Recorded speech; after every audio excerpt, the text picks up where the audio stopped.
Let's talk for a minute about two styles that are important with rhythm and blues, but sometimes are given a little bit of short shrift in our histories of popular music. Again, we're talking about the period leading up to 1955 and the birth of rock, mostly the period between the Second World War, 1945, and this birth of rock in 55. These two styles, are doo wop and gospel, both of them primarily vocal styles, and both of them play a big role in how it is that R&B music sounds the way that it does. Doo wop develops after World War II. It consists of a cappella vocal singing that developed in urban neighborhoods, mostly among black males. And it's a an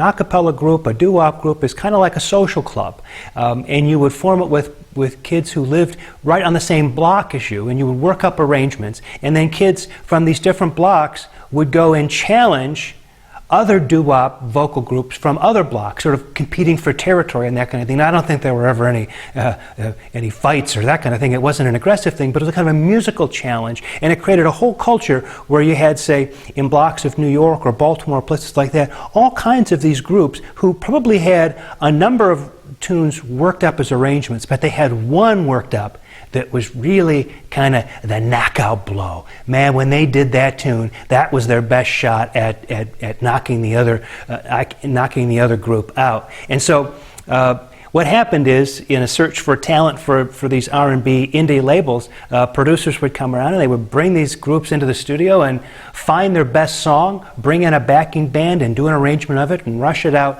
onto the market and see if they couldn't sell some of them. And so one thing that was great about that is a lot of doo wop groups were given an opportunity to record.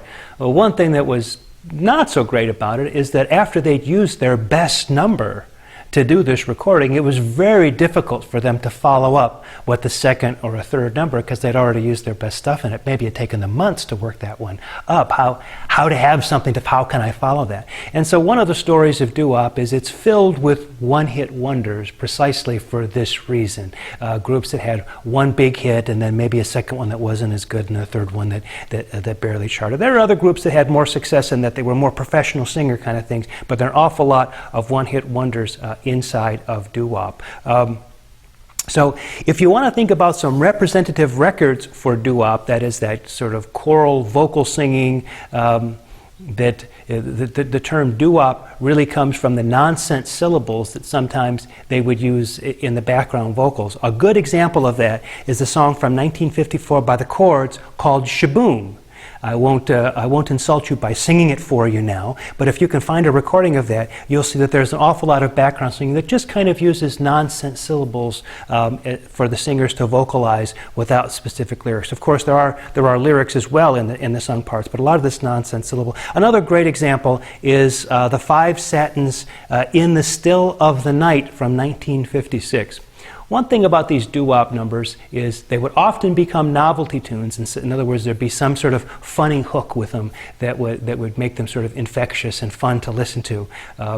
But they were also, doo wop tunes, almost always the slow dance of choice in the 1950s. So when there was a slow dance at one of these teenage sock hop kinds of things where the boys and the girls wanted to dance slow and right up next to each other, it was often a doo wop tune which would be that slow number. And so even in the middle of the sort of craziness of people like Jerry Lee Lewis and Little Richard, people listening to those kinds of records and dancing in all kinds of crazy ways, there would always be a couple of doo wop numbers in there to give the boys and the girls a chance to get together.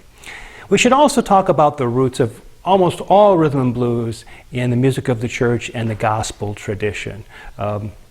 These vocal music practices from the black church influence both harmony singing and solo singing in rhythm and blues. You can hear this in some of the call and response elements where a soloist will sing one thing and then a group of background singers will sing something back against them, the call and response kind of thing. The melodic embellishments that occur when the solo singer is singing the melody oftentimes derive from gospel music.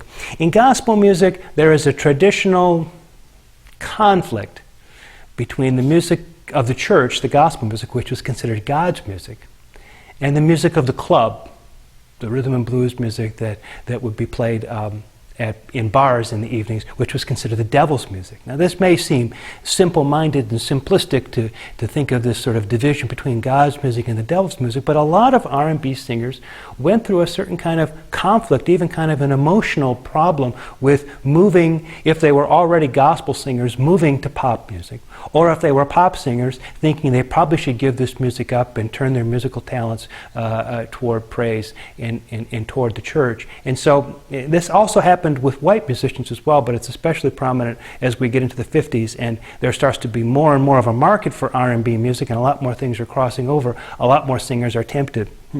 Some R&B artists even recast gospel numbers as pop songs, and the most famous one of those is Ray Charles singing "I Got a Woman" from 1954, and this is a song where when Ray Charles did "I Got a Woman" and changed it from a gospel number into a secular one, it was shocking to a lot of people in the black community who knew where he got it from. But as far as Ray was concerned, all music is God's music, and it didn't really bother him all that much. So it's important when we think about rhythm and blues in this period, be sure that we acknowledge the influence of doo-wop and gospel.